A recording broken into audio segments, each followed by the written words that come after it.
জল থাকার জন্য অনেকটা ভেঙে চলে আসে।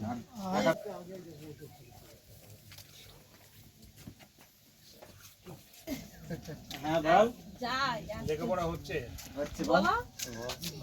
আচ্ছা, যোগ করতে পারিস? 3 আর 5 যোগ করলে কত হয় বল দেখি? বল 3 আর 5 বল, গুনে বল।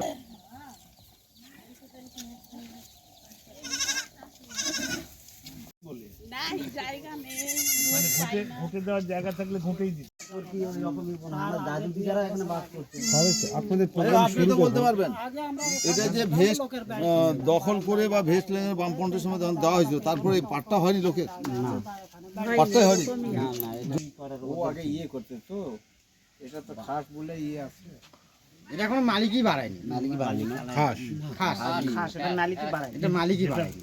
কাগজপত্রের খোঁজ নেন, যেটা হচ্ছে সবচেয়ে বড় হচ্ছে আমি এখানে আসি, আমি আপনার বাড়িতে থাকি 12-15 বছর, যদি প্রমাণ করে দিই যে আমি আসি, আমাকে তোলার কোনো আপনার ক্ষমতা নেই। তো সুতরাং এটা দেখেন কি করতে হবে, খোঁজ নেন।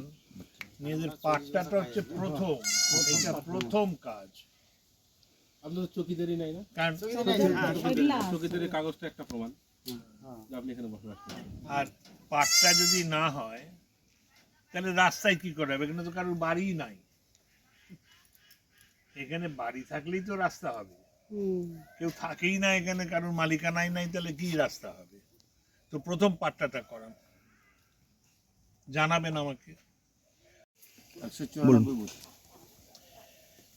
এই বাহাদুরপুর গ্রামে এসেছি সিতাইয়ের কাছে।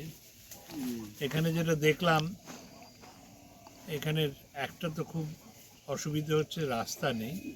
তাছাড়া একটা মৌলিক সমস্যা দেখছি, সেটা হচ্ছে বাংলাদেশের মুক্তিযুদ্ধের পর থেকে এই মানুষগুলো এখানে বসবাস করছে, তেমন তো প্রায় 50 বছরের ওপর হলো, কিন্তু এদের পাট্টাও নেই।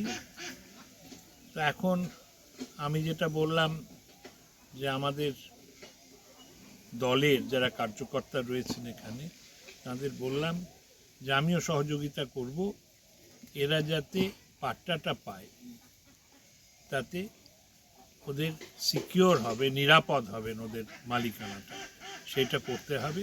তাছাড়া রাস্তার দেখি আমি পঞ্চায়েত সমিতি, বিডিও এদের বলে যদি করাতে পারি খুব ভালো হবে।